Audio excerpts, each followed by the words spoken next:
let me explain for a second. A secret ingredient.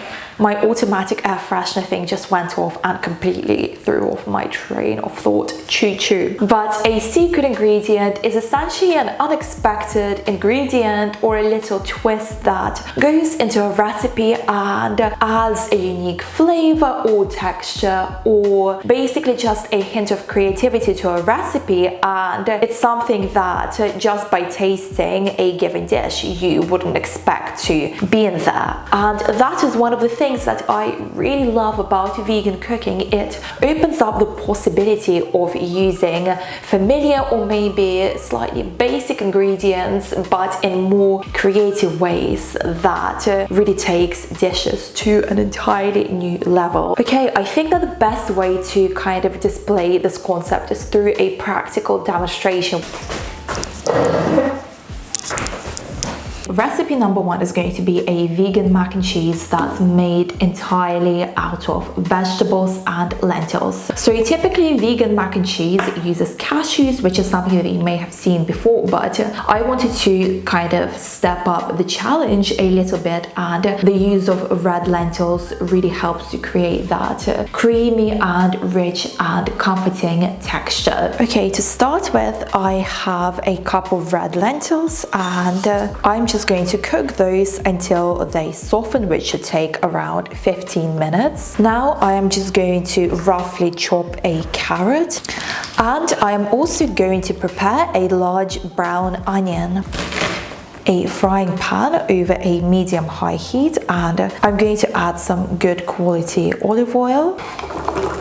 And next I'm just going to go in with the vegetables. 2 tablespoons of tomato paste, and here I have a teaspoon of cumin, a teaspoon of paprika, and a teaspoon of garlic powder. And now I'm just going to allow this to cook down for around 5 to 7 minutes. Now it's time to whip out your blender or food processor. And here I have some lovely cooked potatoes. That's also going to go into the blender. Here I have some coconut milk, and then I have the lentils, nutritional yeast, which is key for creating that distinctive cheesy flavor, and a generous amount of salt. Wow, that is incredibly cheesy. Okay, in here I have some cooked macaroni, and I'm also going in with some grated vegan cheese because, you know, you can never have too much cheesiness. This is what I like to call perfection. I'm honestly so shook. I can't wait to devour this for my lunch today. I mean, not to toot my own horn, but I think I have just figured out the best way ever to use potatoes.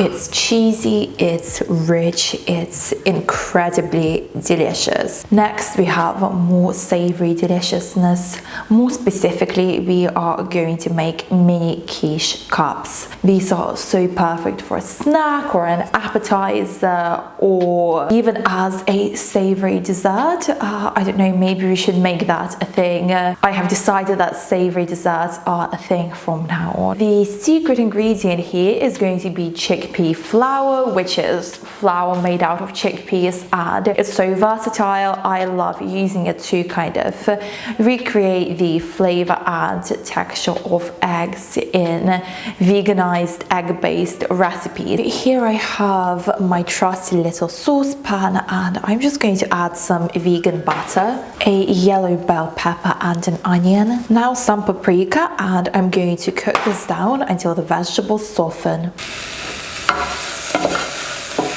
Once the vegetables soften, which should take around 5 minutes, we are going to add a cup of chickpea flour, a cup of plant-based milk, a quarter cup of nutritional yeast, a tablespoon of tamari or soy sauce, a tablespoon of apple cider vinegar, a tablespoon of vegan mustard, and half a cup of chopped coriander.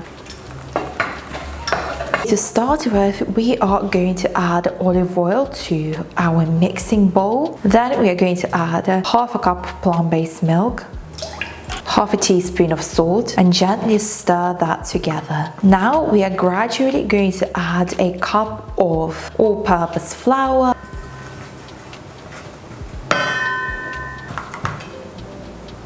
As you can see, I roll the dough out into a very thin sheet, and then I'm just going to use this cup to cut out these circular shapes. You can use a cookie cutter for this, but unfortunately I don't seem to have one at the moment, which I think makes me a bit of a failure as a food blogger. As you can see, it doesn't have to be perfect at all, and what I'm going to do is just transfer it to a muffin tray.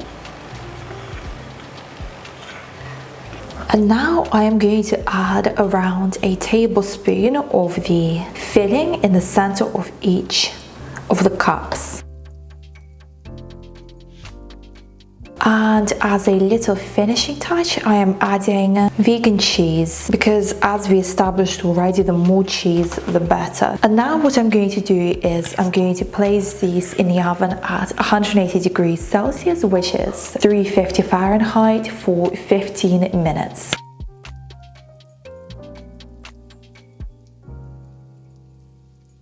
These are amazing. As you can see, they look really fancy despite how simple they are to make from scratch.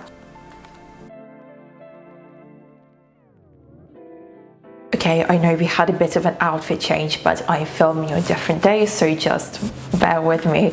Our next recipe is going to be another savory delight, and this time the secret ingredient is going to be cauliflower. And I'm sure we all know the joke of, cauliflower turning into many different things, and today we are turning it into cauliflower nuggets. You will not believe that this recipe contains cauliflower. These are so crispy, so packed full of flavor, and just have the most incredible texture. So you want to start by preparing spring onion and coriander and grating around 3 cups of cauliflower. Then you want to add half a cup of nutritional yeast, a cup and a half of soy yogurt, a cup of flour, half a teaspoon of salt, and 4 cloves of garlic. Next, just shape the mixture into nuggets and dip each one into breadcrumbs of your choice. Proceed to lay them out on a baking tray and bake at 350 degrees for 25 to 30 minutes.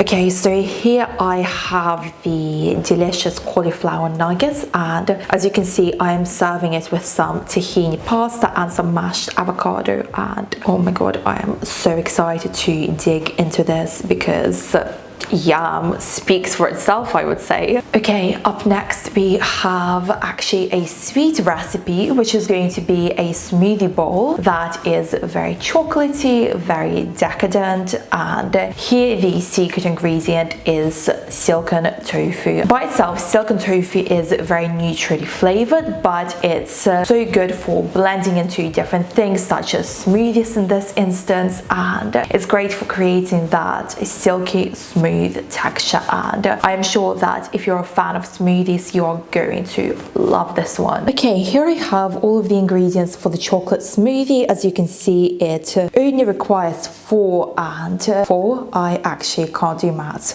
It only requires 5 ingredients. Once again, get your blender or food processor, and we're going to start with 2 ripe bananas. Next, I have 10 ounces of silken tofu, half a cup of plant-based milk, 2 tablespoons of cacao powder, and 2 tablespoons of coconut sugar. You can leave this out, but I just like the fact that it adds a little extra hint of sweetness. If you're like me and you love chocolate, you're guaranteed to love this.